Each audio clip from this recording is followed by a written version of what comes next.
सबसे पहले मेरा सभी को यहाँ बैठे उपस्थित गण, मेरे आदरणीय दादाजी, दादियाँ, चाचा, ताऊ एंड यहाँ पे जो मंच पे उपस्थित है श्री बंटी पांचाल, श्री रामदैया पांचाल जी, इन सभी को मैं अपने सह दिल से यहाँ पर एक धन्यवाद देना चाहती हूँ कि आपने मुझे एक मंच दिया जिस पे मैं अपने कुछ विचार यहाँ पे प्रकट कर सकती हूँ।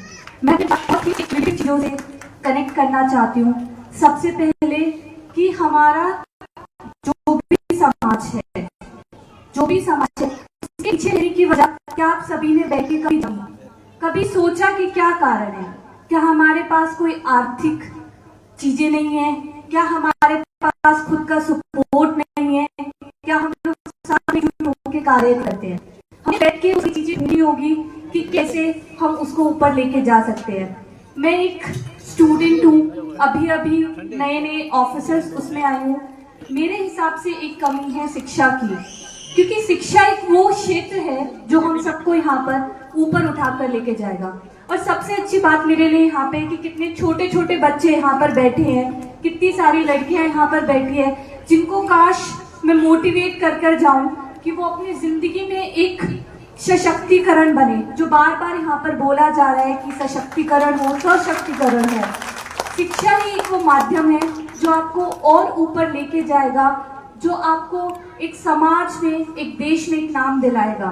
अब उस शिक्षा के लिए करना क्या है? हर कोई बोलते हैं कि शिक्षा करो, शिक्षित हो।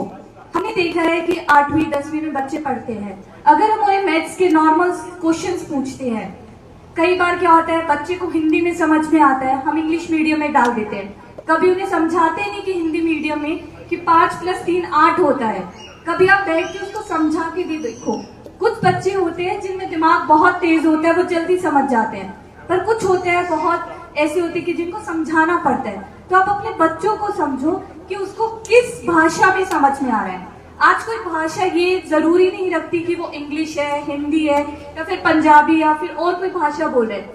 जरूरी है कि उसको समझ आना चाहिए कि जो उसने सीखा है क्या वो उसे समाज में अप्लाई कर सकता है, क्या उसको अपनी जिंदगी में ला के सकता है। चाहे वो कोई कॉम्पिटिटिव एग्जाम हो, चाहे वो खुद का रोजगार कर रहा हो, चाहे वो कोई भी नौकरी कर रहा हो, उससे कोई भी फर्क नहीं पड़ता। बस उस बच्चे को समझ में आना चाहिए। दूसरा, उस शिक्षा के क्षेत्र में ये चीज बोलना चाहती हूँ कि जब बच्चा 8वीं 9वीं में आता है, जनरली बच्चे क्या करते हैं, ग्रेजुएशन के टाइम पे सोचते हैं कि हमें आगे क्या करना है, बोलते हैं कि अब कौन से एग्जाम की तैयारी करें। आप अपने बच्चों को जब छोटे हैं, 8वीं 9वीं में है, तो उनको तभी बताएं। आप उसको हर साल ये बताएं कि ये एग्जाम्स होते हैं, टीचर बन सकते हैं, टीचर बनने के लिए ये एग्जाम देने पड़ेंगे, अगर आपको आर्मी में जाने ये एग्जाम देने पड़ेंगे। आप वो चीज करिए, वो शिक्षा है, वो उनको बताइए अच्छे से कि क्या करना चाहिए और क्या नहीं करना चाहिए, क्या उसके लिए जरूरी है, क्या उसके लिए जरूरी नहीं है। वो चीज आप पेरेंट्स बताएंगे उसे, और कोई उसको नहीं बता सकता इतने अच्छे से। तो मैं ये चीज चाहती हूँ कि हम शिक्षित होना बोलते हैं, पर उस शिक्षा के ऊपर कार्य करना बहुत जरूरी है। ऐसे नहीं बोलना कि हम बस शिक्षा कर लीजिए, स्कूल जाके एक हमारी शिक्षा देने की प्रक्रिया पूरी नहीं होती। जब हम उसको खुद मोटिवेट करते हैं तब वो प्रक्रिया पूरी होती है।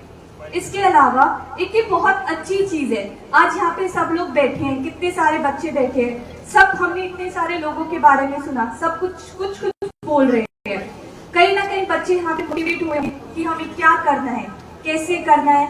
वो आज प्लीज जाके आप घर जाके मेरी सबसे, जितने बच्चे यहाँ पे बैठे हैं, बड़ों ने अपना जो करना था कर लिया, आगे आप लोग हमारा फ्यूचर है। तो आप घर जाके जरूर अपने पेरेंट्स से एक बार पूछें कि मुझे करना क्या है, क्या मैं करना चाहता हूँ या क्या मैं करना चाहती हूँ। एक बार ये सवाल अपने आप से जरूर पूछें। और हाँ, इसके साथ साथ आपका आत्मविश्वास होना चाहिए। ऐसा नहीं है, अगर मैं अपने बारे में बताऊं तो मैं एक गांव से बिलोंग करने वाली लड़की हूँ, मैं किसी शहर से नहीं आती। लोग बोलते हैं कि शहर में सभी फैसिलिटीज मिलती है, ऐसा नहीं है, गांव में भी सभी फैसिलिटीज मिलती है। तो आप उस चीज को लेके घर जाके पूछे, बताएं कि मेरे को ये करना है। आप फिर अपने पेरेंट्स से पूछे, नहीं पता चलता तो इंटरनेट का दौर आप सबको पता है कि कितना बड़ा है, सबको पता है कि इंटरनेट पे कुछ भी चीजें ढूंढे वो आपको बहुत आसानी से मिल जाएगी। तो इसलिए शिक्षा के इस क्षेत्र में आगे काम करें, एक दूसरे की हेल्प करें, पूछे, जो आपको लगता है कि आप अपने बड़े भाई बहन आपके सबसे अच्छे दोस्त होते हैं, वो आपको सब कुछ बताते हैं। इसके अलावा एक और चीज मेरे को यहाँ पे बहुत अच्छी लगी कि सारी महिलाएं यहाँ पर बैठी है। जनरली सभाओं में जाते हैं पुरुष, एक प्रधान सभाएं होती है वो, बट मुझे ये चीज बड़ी अच्छी लगी कि महिला होते हुए सभी महिलाएं यहाँ पर बैठी हैं। तो हमें और इसको सशक्तिकरण करना है और आगे बढ़ाएं इस चीज को।